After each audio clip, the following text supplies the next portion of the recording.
ঢাকাতে জাতীয় পার্টির অফিস ভাঙচুর, অগ্নিসংযোগ এবং একই সঙ্গে বাংলাদেশের বিভিন্ন জেলাতে জাতীয় পার্টির অফিস ভাঙচুরের ঘটনায় রংপুর রীতিমতো ফুঁসে উঠেছে। রংপুর বলতে কেবলমাত্র রংপুর শহর নয়, রংপুর বলতে এখানে আপনি বৃহত্তর রংপুর বিভাগকে আপনাকে ভাবতে হবে।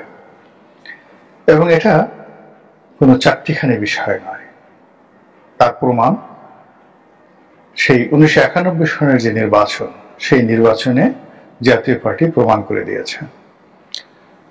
রাজনীতিতে নির্বাচনে আঞ্চলিকতা একটা বিশাল বিষয়। এটা আমরা যারা রাজনীতি করি বা করে আসছি, ইলেকশন যারা করেছি, জয়লাভ যারা করেছি, তারা হাড়ে হাড়ে এটা টের পাই। একটা গ্রামের মানুষ নির্বাচনী এলাকায় অন্য গ্রামের মতো না। আপনি কোন একটা গ্রামে গিয়ে ওই গ্রামের একজন সম্মানিত মানুষকে যদি সম্মান না করেন, আপনি যত প্রভাবশালী হন না কেন, আপনি ভোট পাবেন না। রাজনৈতিক দলগুলো যখন প্রতিযোগিতা হয়, যদি ওইভাবে প্রার্থী সিলেকশন করতে না পারে, তাহলে তাদের ভরাডুবি হয়। যেমন ধরুন, আমাদের এলাকাতে দুটো উপজেলা রয়েছে, গলাচিপা, দশমিনা। দশমিনা ছোট উপজেলা, গলাচিপা বড় উপজেলা। তো সেক্ষেত্রে আসলে গলাচিপা থেকে এমপি প্রার্থী দিতে হবে। দশমিনা থেকে এমপি প্রার্থী দিলে গলাচিপার লোকজন ইনসাল্ট ফিল করে। তো সেক্ষেত্রে দেখা গেল আওয়ামী লীগ গলাচিপা থেকে প্রার্থী দিল, বিএনপি দশমিনা থেকে প্রার্থী দিল। বিএনপির অনেক লোক রাগ হয়ে গলাচিপার প্রার্থীকে ভোট দিবে যারা গলাচিপায় বসবাস করে। এটা হলো আঞ্চলিকতা। আবার যেমন চরাঞ্চল, আমাদের গলাচিপাতে যে চরের কতগুলো ইউনিয়ন রয়েছে, চরাঞ্চল। তো এই দুটো ইউনিয়নের যারা লোকজন, তাদের যে কোনো একটা লোককে যদি আপনি, তারা চর থেকে ধরেন শহরে আসছেন, তাদেরকে আপনি অপমান করলেন, পুরো চর বিক্ষুব্ধ হয়ে ওঠে। সেক্ষেত্রে এমপি সাহেব যদি পরবর্তীতে চরে যান, চরের লোক তাকে ঘেরাও করে ধরে, মারধর থেকে শুরু করে এমন কোন কর্ম নাই, ঢাল শক্তি নিয়ে তারা লাফিয়ে পড়ে। এই যে আঞ্চলিকতা, এই আঞ্চলিকতা বুঝতে হবে। এই যে ব্রাহ্মণবাড়িয়াতে যে মাঝে মধ্যে ঝগড়াঝাটি হয়, কেন? আপনি দেখেন, এই যে রুমিন ফারহানা, তার একজন প্রতিদ্বন্দ্বী, তিনি তার প্রতিদ্বন্দ্বী নন। মানে রুমিন ফারহানা একটা আসনের এমপি প্রার্থী, আর তার প্রতিদ্বন্দ্বী বিএনপির অন্য একজন প্রার্থী আর একটি আসনের প্রার্থী। এখন ডিলিমিটেশন, সেই যে নির্বাচনী এলাকা নতুন করে পুনর্গঠন হচ্ছে। তো একটা ইউনিয়ন এটা নিয়ে এখন কোন ভাগে যাবে?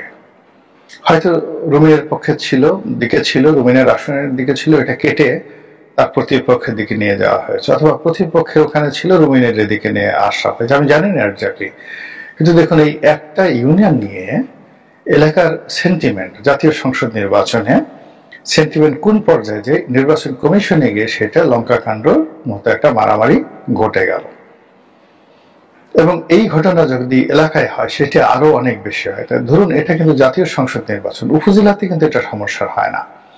যেমন ধরুন বাঞ্ছারাম উপজেলা, তো বাঞ্ছারাম উপজেলার একটি প্রত্যন্ত গ্রাম, তো সেটা উপজেলাতে ওই গ্রাম ইউনিয়ন পরিষদ নির্বাচন, উপজেলা নির্বাচন, ওই গ্রাম বাঞ্ছারামের সঙ্গে আছে বা গলাচিপার সঙ্গে আছে। কিন্তু জাতীয় সংসদ নির্বাচনে দেখা গেল সেই গ্রামটি সংযুক্ত আছে পাশের আরেকটি নির্বাচনী এলাকার সঙ্গে। হঠাৎ করে সেটা আপনি কেটে দিলেন, এতে কিন্তু হবে না। এটার অনেকগুলো হিসাব রয়েছে। তো এরকম যেমন একটা ঘটনা রয়েছে, তার সঙ্গে সঙ্গে জেলা ওয়ারি একটা ইজম রয়েছে, বিভাগ ওয়ারি একটা ইজম রয়েছে। আপনি বিক্রমপুরের মানুষকে খোঁচা দিতে পারবেন না। কুমিল্লাকে নিয়ে যে যখন শেখ হাসিনা কুমিল্লাতে কু বলে ফেললেন, যে কুমিল্লার কু, সেখানে আওয়ামী লীগের অনেক লোক শেখ হাসিনার বিরুদ্ধে দাঁড়িয়ে গেল। তারা মানে যে কুমিল্লা বিভাগ হবে না, কুমিল্লাতে কু আছে, কুমিল্লার নাম পাল্টে দেওয়া হবে, মেঘনা দেওয়া হবে, এরকম একটা নাম দেওয়া হবে। এটা কিন্তু এলাকাবাসী মেনে নেয়নি, শেখ হাসিনা পারেননি একটা জেলাকে নিয়ে। বিভাগ তো সেখানে অনেক অনেক বিষয়। আওয়ামী লীগের যে রাজনীতি, সেই আওয়ামী লীগের রাজনীতি গোপালগঞ্জ কেন্দ্রিক একটা জেলা। বিএনপি রাজনীতি দুটো জেলা, বগুড়া এবং ফেনী। শহীদ প্রেসিডেন্ট জিয়াউর রহমান এলাকা বগুড়া, আর ফেনী হলো বেগম জিয়ার এলাকা, দুটো জেলা। এর বাইরে অন্য কোনো রাজনৈতিক দলের এরকম ভোট ব্যাংক কিন্তু নেই। কিন্তু এরশাদ যে কাজটি করেছেন, তিনি পুরো একটা বিভাগকে আলাদা করে ফেলেছেন, রংপুর বিভাগকে আলাদা করে ফেলেছেন, যেখানে সব মিলিয়ে 31-32টি ডাইরেক্ট সিট রয়েছে। এর সঙ্গে যদি দিনাজপুর যুক্ত হয় তাহলে আরো ধরুন প্রায় কয়েকটি সিট, সব মিলে প্রায় 40টি সিট সেখানে এখনো পর্যন্ত টিল নাও জাতীয় পার্টি এবং লাঙ্গলের অধীন। ঢাকাতে বসে আপনি এটা কল্পনা করতে পারবেন না। আপনি যদি সুন্দরগঞ্জে যান, মানে গাইবান্ধাতে যান, পুরো গাইবান্ধাতে যান, আপনি এরশাদ কি করে গেছেন, মানে কি জাদু করে গেছেন ওটা বুঝতে পারবেন। আপনি যদি কুড়িগ্রামে যান, নীলফামারীতে যান, রংপুরে যান, পঞ্চগড়ে যান, আপনি বুঝতে পারবেন যে ওখানে জাতীয় পার্টির দাপট কতটুকু আছে ইন জেনারেল।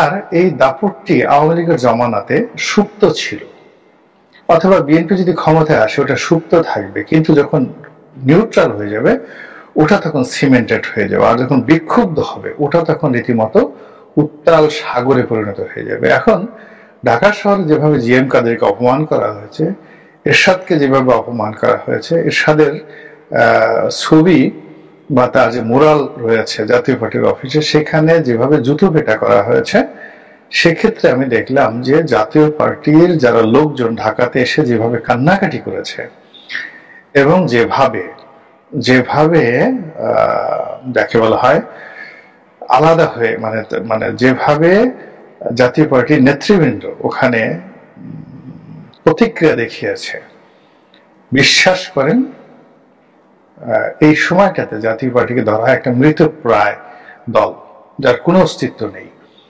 স্বাভাবিকভাবে যদি হ্যান্ডেল করা হতো ওখানে অন্য কোনো অবস্থা তৈরি হতো না। কিন্তু এই অবমাননাকর একটা পরিস্থিতিতে ফেলে পুরো বিভাগকে যে অপমান করা হলো, বা তারা যে অপমানটা নিজের ঘাড়ে নিল, এটা এই মুহূর্তে ডক্টর মোহাম্মদ ইউনূস, বিএনপি, আওয়ামী লীগ কেউ এটাকে প্রশমিত করতে পারবে না। আপনি চিন্তা করেন ওখানে ওয়াজেদ মিয়া সাহেবের, শেখ হাসিনার হাজব্যান্ড, তার বাড়ি, কিন্তু সজীব ওয়াজেদ জয় ওখানে তার যে আধিপত্য এটা বিস্তার করতে পারেনি। ওটা তার পৈতৃক দেশ, ওটা এখনো এরশাদের নামে আছে। এবং মানুষ, রাজনীতিতে এমন একটা বিষয়, মানুষ কেন দিনের পর দিন ধরেন জেল খাটে, তারপরে মানুষ রাজনীতি করে, মানুষের ভালোবাসা, এর চেয়ে আকর্ষণীয় কোনো কিছু আর নেই। এই যে ধরুন 88 বছর বয়সে হাসতে হাসতে একজন বয়োবৃদ্ধ লতিফ সিদ্দিকী জেলে গেলেন। কেন গেলেন? মানুষের প্রেমে। কোন এক জমানাতে তার সঙ্গে বঙ্গবন্ধুর খাতির ছিল, বঙ্গবন্ধুর প্রেম ছিল, তার এলাকাতে কিছু লোক আওয়ামী লীগ করে, তাদের সঙ্গে তার প্রেম, সে প্রেমে মুগ্ধ হয়ে সে জেলে চলে গেল হাসতে হাসতে। আবার মানুষ বংশ পরম্পরা, ওই যে অনেকে দেখেন ঢাকা শহরে থাকে, এটা কি ধরনের কথা অভিযোগ করে, এমপি সাহেব হবে, তারপর তার বউ হবে, তার ছেলে হবে, এটাই ট্রেডিশন। রাজার ছেলে রাজা হবে, মন্ত্রীর ছেলে মন্ত্রী হবে, হাজার হাজার বছর ধরে এই জিনিসটি মানুষের মনোমস্তিষ্কে ঢুকে গেছে। এবং মানুষ এতটা কৃতজ্ঞ যে হৃদয়ের মধ্যে যদি কাউকে তার স্থান দেয়, এটি আস্তে আস্তে আস্তে আস্তে হাজার বছর পরেও পরবর্তী জেনারেশন এই ভালোবাসাটা মানে সিনা থেকে সিনা ধারণ করতে থাকে। আপনি বলুন তো, আবু জেহেল কি আপনার কোনো ক্ষতি করেছে? কেন আপনি তাকে ঘৃণা করেন? আবুল হাবকে কেন অভিশপ্ত? ফেরাউনকে আপনার কি ক্ষতি করেছে? কোন পাকা ধানের মই দিয়েছে? অথবা হযরত মুসা আলাইহিস সালাম আপনার জন্য কি করেছেন? আপনি কেন তাকে ভালোবাসেন? ইব্রাহিম আলাইহিস সালামের নাম শুনলে আপনি কেন তাকে জাতির পিতা মনে করেন? হযরত ইসমাইল আলাইহিস সালাম, মুহাম্মদ রাসূলুল্লাহ সাল্লাল্লাহু আলাইহি ওয়াসাল্লাম, তাদেরকে এত ভালোবাসেন কেন? এর কারণ হলো আপনি যে জেনারেশনটা আছেন সেই জেনারেশন ধীরে ধীরে ধীরে ধীরে অতীতে নিয়ে যান, গিয়ে দেখেন যে আপনার পূর্বপুরুষ যাদেরকে ভালোবাসতেন আর যাদেরকে ঘৃণা করতেন, ওই জিনিসগুলো আপনার মধ্যে সেটা চলে এসেছে। একইভাবে যদি কোনো একটি এলাকার মানুষ কাউকে ভালোবাসেন, ও ভালোবাসা মানুষ ফিরিয়ে নেয় না, মানুষ খুবই কৃতজ্ঞ। যারা রাজনীতি করেন তারা এই জিনিসগুলো বুঝেন যে মানুষগুলো আমার বিরোধিতা করছে, তারা দীর্ঘদিন ধরে আমার বিরোধিতা করতে থাকবে কোনো কারণ ছাড়া, আমি ভালো কিছু করলে তারা আমার গালাগালি করবে। আর যে মানুষগুলো আমাকে ভালোবাসেন তাদের কাছে দুনিয়ার যত কথা বলেন না কেন, যত বদনাম করেন, দুর্নাম করেন, কোনো অবস্থাতেই হবে না, বরং তাদের ভালোবাসা আরো বাড়তে থাকবে। আপনি যত কথা বলেন, এটা হলো বিউটি অফ পলিটিক্স। যারা রাজনীতির ভিতরে আবর্তিত হচ্ছেন, ঘূর্ণিপাক খেয়েছেন, তারা এই হিসাবটা বুঝতে পারেন। বুঝতে পারার কারণে তারা দুর্বলতম জায়গাতে কখনো আঘাত করেন না। শেখ হাসিনা প্রাণান্ত চেষ্টা করেছেন, সর্বোচ্চ তার ইচ্ছা ছিল এই ঢাকাতে যে চন্দ্রিমা উদ্যানে বা জিয়া উদ্যানে শহীদ প্রেসিডেন্ট জিয়াউর রহমান যে মাজারটি রয়েছে এটিকে সরিয়ে নেওয়ার জন্য সাহস পাননি। বঙ্গবন্ধুর মাজারকে সরিয়ে নেওয়ার জন্য বা বঙ্গবন্ধুকে খাটো করার জন্য সবাই চেষ্টা করেছে, সব আমলে হয়নি। এটা এরকম একটা প্রাকৃতিক শক্তি। এই প্রাকৃতিক শক্তির কারণে গোকরা সাপ দেখলে যেমন আপনার ভয় লাগে, হরিণ দেখলে যেমন আপনার ভালোবাসা আসে, বাঘ দেখলে যেমন আপনার ভয় লাগে, আতঙ্ক, আপনার সম্মানও করেন, ওরে বাবা বাঘ মামা, মানে বাঘকে মামা ডাকেনি চিড়িয়াখানাতে গিয়ে, এরকম কোনো মানুষ নেই শৈশবে ও বাঘ মামা ডাকে। তো এই যে আকর্ষণ, মানুষের একটা সহজে প্রবৃত্তি, এটা এই রাজনীতিতে আছে। আর এই রাজনীতিতে যদি যে শক্তিটা আছে, সেই শক্তিটার কারণে এই মুহূর্তে যদি বঙ্গবন্ধু ধরেন, তার প্রভাব টুঙ্গিপাড়াতে, বৃহত্তর ফরিদপুরে, মানে ফরিদপুর, মাদারীপুর, শরীয়তপুর, আলফাডাঙ্গা, এই সকল এলাকা, তারপর বরিশালে, মানে তার আত্মীয় স্বজন যেখানে যেখানে আছেন, এরপর ওখান থেকে চলে যান দক্ষিণাঞ্চল, বাগেরহাট, খুলনা, বিস্তীর্ণ এলাকাতে তার জনপ্রিয়তা রয়েছে, অর্থাৎ পদ্মার ওপারে। আর পদ্মার এপারে যে ঢাকা শহর রয়েছে, এখানে মিশ্র। আবার মেঘনার ওপারে গিয়ে, যমুনার ওপারে গিয়ে একটা ভিন্ন পরিবেশ পরিস্থিতি তৈরি হচ্ছে। অর্থাৎ এই যে পদ্মা, মেঘনা, যমুনা, এটার মোহনা রাজনীতিকে বিভক্ত করে ফেলছে। তো সেই দিক থেকে উত্তরবঙ্গ, রংপুর, সেই রংপুরে এরশাদের যে একটা নির্মূল অবস্থা আমরা মনে করেছিলাম, এবং আওয়ামী লীগের 15 বছরের ক্রমাগত প্রভাব এবং প্রতিপত্তিতে অনেক জাতীয় পার্টির লোকজন যারা আওয়ামী লীগে চলে এসেছিল, তারা আবার সবাই জাতীয় পার্টিতে ফিরে গেল। এবং আপনি দেখলেন না যে এই ঘটনায়, আপনি যাই বলেন না কেন, কিন্তু জিএম কাদের সাহেব, তার মুখে যে হাসি, আপনি লক্ষ্য করলে বুঝতে পারবেন যে তিনি বুঝতে পেরেছেন যে যা ঘটেছে এটা পুরোটাই তার এবং তার পরিবারের পক্ষে এটা ক্যাশ হয়ে গেল। এখন এই সময়টিতে এসে কেন, কি কারণে, যে জাতীয় পার্টি কোনো আলোচনার মধ্যে ছিল না, হয়তো তারা নির্বাচনে দাঁড়াতেই সাহস পেতেন। এবং সর্বশেষ যখন 2024 সালে নির্বাচন হলো, ওখানে এরকম একটা পরিস্থিতি তৈরি হলো, ওখানে রানী নামের একজন তৃতীয় লিঙ্গের প্রার্থী ছিলেন জিএম কাদের বিরুদ্ধে। যদি ফেয়ার ইলেকশন হতো তাহলে জিএম কাদের পরাজিত হতেন, আর রানী ওখানে সংসদ সদস্য নির্বাচিত হয়ে তিনি পার্লামেন্টে আসতেন। এই ছিল অবস্থা। তাকে ওখানে ম্যানিপুলেট করে পাশ করিয়ে আনা হয়েছে। তো এইরকম একটি রাজনৈতিক দলের যে সুপ্ত সাপোর্টার এবং ঘুমিয়ে থাকা তাদের যে সম্ভাবনা, এটাকে এই সময়টিতে এসে কারা, কেন, কিভাবে এই সুপ্ত সম্ভাবনাটাকে পুরো জাগিয়ে তুলে জাতীয় পার্টিকে পুরো একটা রংপুর বিভাগ দিয়ে দেওয়া হলো, এটা আমি বুঝতে পারি না। জাতীয় পার্টিকে আপনারা ঢাকাতে বসে যাই বলেন না কেন, রংপুরে গিয়ে দেখেন তার অবস্থাটা কি। এটা জামাত যদি এই কাজগুলো করে থাকে, জামাতের সবচেয়ে বড় ভুল এখানে হলো, কেননা নুরু একা এই কাজটা করতে পারেনি। যদি ডক্টর মোহাম্মদ ইউনূস এই কাজটি করে থাকেন, সবচেয়ে বড় ভুল করেছেন। যদি এই কাজটি অন্য কোনো পক্ষ করে থাকে, বিএনপি করে থাকে, সবচেয়ে ঐতিহাসিক ভুল করেছেন। এবং এরশাদ সাহেবকে অপমান করার কারণে, এরশাদ সাহেব শান্তিপূর্ণভাবে ক্ষমতা হস্তান্তর করেছিলেন এবং তিনি তার সঙ্গে যে আন্ডার টেবিল সেনাবাহিনীর কথা হয়েছিল, অন্যান্য রাজনৈতিক শক্তিগুলোর কথা হয়েছিল, তাতে তিনি ক্ষমতা হস্তান্তর করার পর তাকে গ্রেপ্তার করা হবে না, এরকম একটা অ্যাসুরেন্স ছিল।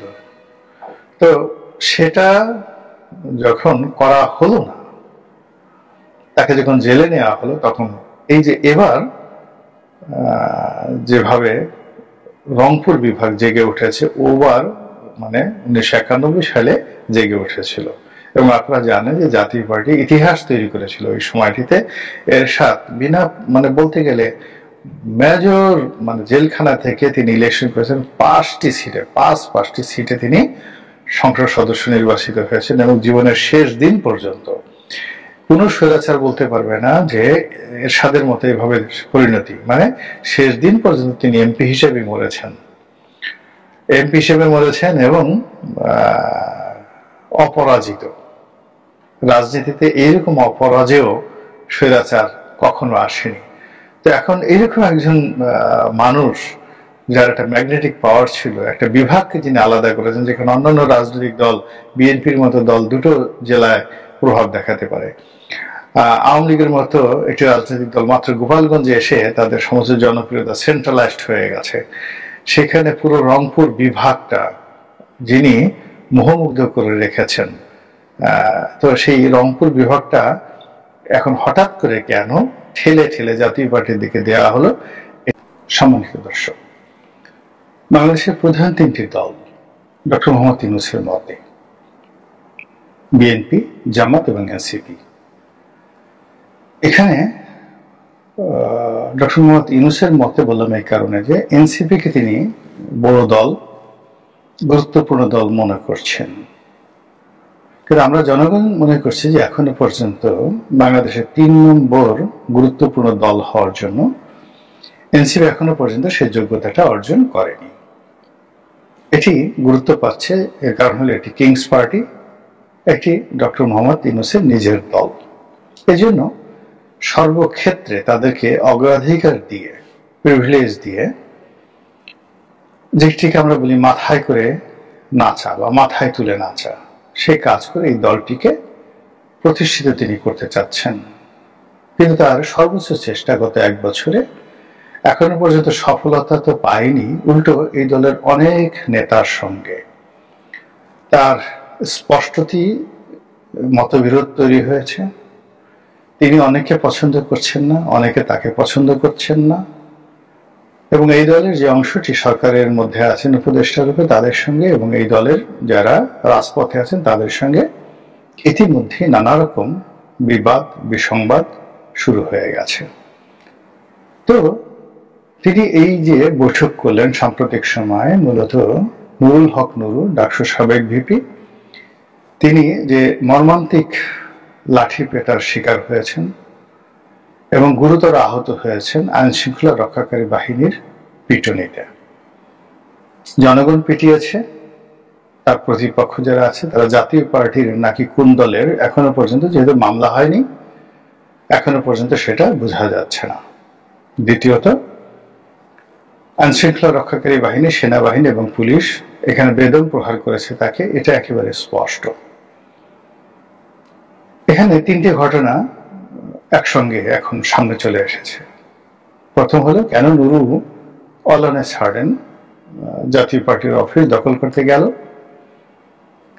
2 নম্বর হলো যে তিনি গেছেন, এটা ইচ্ছে করলে পুলিশ বা সেনাবাহিনী তাকে ফেরাতে পারতেন, এবং সেখানে এরকম একটা পরিবেশ পরিস্থিতিকে লাঠি চার্জের পর্যায়ে না নিয়ে পুলিশের হাতে জল কামান, তারপর সাউন্ড গ্রেনেড, টিয়ার শেল ইত্যাদি যা কিছু ছিল, এগুলো যদি প্রয়োগ করা হতো তাহলে লাঠি চার্জের হয়তো দরকার হতো না। এবং এখানে একটা জিনিস লক্ষ্য করলাম যে এনসিপির যারা শীর্ষ নেতৃবৃন্দ রয়েছেন তারা এই কাজে খুব ভয় পাচ্ছেন এই কারণে যে ওখানে যদি পাইকারি হারে লাঠিচার্জ করা হতো তাহলে গণ অধিকার পরিষদের আরো অনেক নেতা কর্মী আহত হতেন। কিন্তু অবাকের ব্যাপার হলো যে এখানে টার্গেট করে নুরুকে পেটানো হয়েছে, এমনকি রাশেদ আহত হয়েছে খুব হালকা, কিন্তু যদি পাইকারি হারে পিটানো হতো তাহলে নুরুর মতো রাশেদও কিন্তু ওই দলের যে সাধারণ সম্পাদক তাকে হাসপাতালে যেতে হতো। তাহলে এই সময়টিতে নুরু কেন গেল, আর দ্বিতীয়ত হলো নুরুকে কেন টার্গেট করে এভাবে পেটানো হলো? This is first question. Second যে কোশ্চেন সেটি হলো, এই সময়টিতে এই ঘটনা ঘটার পর নুরুর প্রতি যে সিম্প্যাথি অ্যান্ড এমপ্যাথি, এটা একটা বিস্ময়কর। এই ঘটনায় সমস্ত রাজনৈতিক দলগুলো রীতিমতো পুলিশ সম্পর্কে এবং সেনাবাহিনীর সম্পর্কে তাদের মধ্যে একটা ভীতিকর অবস্থা তৈরি হয়ে গেছে। বিএনপি ভয় পেয়েছে, জামাত ভয় পেয়েছে, সকল রাজনৈতিক দল ভয় পেয়েছে এবং তারা বলেই ফেলেছে যে এরপর কাদের পালা, এরপর তো আমাদের পালা। এর ফলে সবাই দলে দলে, মানে এখন নুরু মার খাওয়ার আগে যে অবস্থা ছিল, এখন তার গুরুত্ব, তার ওজন এবং তার আকৃতি বিস্তার রাজনীতিতে তার সে 1000 গুণ বেড়ে গেছে। ফলে বিএনপির শীর্ষ নেতারা থেকে শুরু করে সবাই যেভাবে নুরুকে সমবেদনা জানানোর জন্য ঝাঁপিয়ে পড়েছে, এরকম নিকট অতীত তো দূরের কথা, সুদূর অতীতে এত আগ্রহ কোনো আহত নেতাকে ঘিরে দেখা যায়নি। স্বয়ং বেগম জিয়া নিজে অসুস্থ, তিনি প্রতিনিধি পাঠিয়েছেন, স্বয়ং প্রধান উপদেষ্টা তার সঙ্গে টেলিফোনে কথা বলেছেন, উপদেষ্টা আসিফ নজরুল জীবনের ঝুঁকি নিয়ে তিনি হাসপাতালে গিয়েছেন, বিএনপি এবং অন্যান্য দলের যত শীর্ষ নেতা রয়েছেন সবাই গিয়েছেন। এটা বাংলাদেশে একটা অস্থিরতা তৈরি করেছে এবং এই ঘটনার পর দেখা গেল তার পরের দিন নুরুর দল বা তার যারা লোকজন জামাতের সাহায্য নিচ্ছেন কিনা আমি বলতে পারবো না, তবে জাতীয় পার্টির অফিস পুড়িয়ে ছারখার করে দেওয়া হয়েছে, একটা টু শব্দ সেখানে হয়নি। এরপর যেটা হলো, চট্টগ্রাম বিশ্ববিদ্যালয় এবং ময়মনসিংহ কৃষি বিশ্ববিদ্যালয়ে যে ছাত্র আন্দোলন, ছাত্র বিপ্লব হলেও সেখানে ব্যাপক ক্ষয়ক্ষতি এবং সেই ক্ষয়ক্ষতির মুখে কৃষি বিশ্ববিদ্যালয়ে বন্ধ করে সেখানকার ছাত্রছাত্রীদেরকে হল ত্যাগ করার নির্দেশ দেওয়া হয়েছে। তো এই যে একটা পরিস্থিতি, এটা রীতিমতো গত 1 বছরের মধ্যে সবচেয়ে টানা উত্তেজনাকর মুহূর্ত, ভয়ের এবং আতঙ্কের যে সময়, এবং একসঙ্গে ক্ষমতাসীন যারা আছেন তারা এবং স্টেক হোল্ডার যারা পলিটিশিয়ান, তারা সকলেই এখানে খুব খুশি হয়েছেন। আর এখানে দূর থেকে যদি কেউ না, এখানে সবাই ভয় পেয়েছেন যারা ক্ষমতাসীন আছেন তারা, আর দূর থেকে যদি কেউ খুশি হয়ে থাকে সেটা আওয়ামী লীগ, শেখ হাসিনা এবং নরেন্দ্র মোদী এবং ভারত খুশি হয়েছে। এর বাইরে সেনাবাহিনী, পুলিশ, মানে এই পুরো ঘটনায় সবাই খুব ফ্রাস্ট্রেটেড। গত 1 বছরে এরকম অসংখ্য ঘটনা ঘটেছে, এগুলো সবই ছিল ছোট ছোট, এবং এটা পুরো জাতিকে এবার যে ভয়টা দেখিয়েছে, এরকম ভয় আসলে ইতিপূর্বে দেখানো সম্ভব হয়নি। কিন্তু সরকার যখনই ভয় পেয়েছে তখনই তারা সাহারা হিসেবে, আশ্রয় হিসেবে রাজনৈতিক দলদেরকে ডেকেছেন, তাদের সাথে বৈঠক করেছেন। এবারও তার ব্যতিক্রম নয়, এবারও প্রথমে 3টি রাজনৈতিক দলকে ডাকা হলো, এরপরে আরো 7টি রাজনৈতিক দলকে প্রধান উপদেষ্টা ডাকবেন, এরকম আরো শুনতে পেরেছি। ইতিপূর্বে যে সকল বৈঠক হয়েছে এরকম বিপদের সময়, ভয়ের সময়, মূলত এই পরিবেশ পরিস্থিতিতে ডক্টর মোহাম্মদ ইউনূস মূলত নিঃশ্বাস নেওয়ার চেষ্টা করেছেন। সেই যে দেবদাস সিনেমার যে বিখ্যাত ডায়ালগ, যে দেবদাসকে জিজ্ঞাসা করা হল, সেই চন্দ্রমুখী, তো চন্দ্রমুখী তাকে জিজ্ঞাসা করছে তুমি এত মদ খাও কেন, বা তুমি এখানে সারাক্ষণ পড়ে থাকো কেন, এই পতিতালয়ে সারাক্ষণ পড়ে থাকো কেন। অসাধারণ সে ডায়ালগ, দিলীপ কুমার যেভাবে ফুটিয়ে তুলেছেন হিন্দিতে, যার বাংলা হলো যে কোন অভুজ কামবাত যে নিজের স্মৃতিকে ভুলে থাকার জন্য মদ্যপান করে, বা অবুঝ মানুষ যারা বুঝে না, বেকুপের দল কমবাত, তারা স্মৃতিকে ভুলে থেকে বেহুশ হওয়ার জন্য মদ্যপান করে। কিন্তু আমি তো আসলে বেহুশ হওয়ার জন্য, স্মৃতিকে ভুলে থাকার জন্য নয়, আমি শ্বাস নেওয়ার জন্য। তিনি আবার হা করে দেখাচ্ছেন, আমি তো শ্বাস নেওয়ার জন্য মদ্যপান করি। বিখ্যাত ডায়ালগ। শাহরুখ খান 100 বার চেষ্টা করেছেন ওই দৃশ্যটিতে অভিনয় করার জন্য, কিন্তু শেষমেশ ধারে কাছে যেতে পারেননি। আপনারা দিলীপ কুমার এবং বৈজয়ন্তীমালা এবং সুচিত্রা সেনের যে সেই দেবদাস, দয়া করে দেখে নেবেন যে অভিনয় কাকে বলে, ডায়ালগ কাকে বলে। তারপরে তিনি বললেন যে আমি তো এখানে পড়ে থাকি, কারণ হলো এখান থেকে উঠে যাওয়ার মতো, দাঁড়ানোর মতো আমার শক্তি নেই, এখান থেকে দাঁড়ানোর মতো শক্তি নেই, এই জন্য আমি এখানেই পড়ে থাকি। এখন এই যে রাজনৈতিক দলগুলোর যে সাথে যে বৈঠক, এটা অন্য কোনো কারণে নয়। ডক্টর মোহাম্মদ ইউনূস নিঃশ্বাস নিতে চান প্রাণ ভরে, এবং তিনি সেটা বলেছেন যে রাজনৈতিক দলগুলোর সঙ্গে কথাবার্তা বললে, আপনাদের সঙ্গে কথাবার্তা বলে আমি বিশ্বাস ফিরে পাই, আস্থা ফিরে পাই, সাহস পাই কাজ করার। এনিওয়ে, এইবার তিনি এই 3টি দলের সঙ্গে বৈঠক করেছেন, বাকি 7টি দলের সঙ্গে বৈঠক করবেন। কিন্তু বিপত্তি হলো, ইতিপূর্বে তিনি যেভাবে শ্বাস নিতে পেরেছেন, সাহস সঞ্চয় করতে পেরেছেন, আশার বাণী শুনেছেন রাজনৈতিক দলগুলোর কাছ থেকে, এবং আনকন্ডিশনালি রাজনৈতিক দলগুলো তাকে সাহায্যের হাত বাড়িয়েছে। এবার ব্যতিক্রম, বিএনপির পক্ষ থেকে কোনো ভালো কথা শোনাও হয় নাই, বলাও হয়নি, এবং আমি যতটুকু বডি ল্যাঙ্গুয়েজ দেখেছি, ইট ওয়াজ জাস্ট ফর্মাল মিটিং, একেবারে একটা ফর্মাল মিটিং। এখানে বরং এই বৈঠকের ফলে বিএনপির মধ্যে হতাশা তৈরি হয়েছে, আর যাকে বলা হয় ডক্টর মোহাম্মদ ইউনূসের মধ্যে হতাশা তৈরি হয়েছে। ডক্টর মোহাম্মদ ইউনূসের এই বৈঠকের পরে, এখানে তো নির্বাচন নিয়ে বৈঠক নয়, বৈঠকটা হলো এই সার্বিক অস্থিরতা নিয়ে, বেকার যে অবস্থা সেটা নিয়ে। তো সেই বিষয়ে কোনো আলোচনা হয়নি, জাতীয় পার্টি নিয়ে কোনো আলোচনা হয়নি। তাহলে কি নিয়ে আলোচনা হয়েছে এটাও কেউ বলেননি। বিএনপির কয়েকজন নেতা বলার চেষ্টা করেছেন যে দুনিয়া উল্টে গেল, কিয়ামত হয়ে গেল, জাস্ট এরকম কথাবার্তা, সিওরিটি অ্যান্ড সার্টেনিটি বোঝানোর জন্য আমি শব্দটা ব্যবহার করি। প্রায় নির্বাচন ডিসেম্বরের মধ্যে হবে।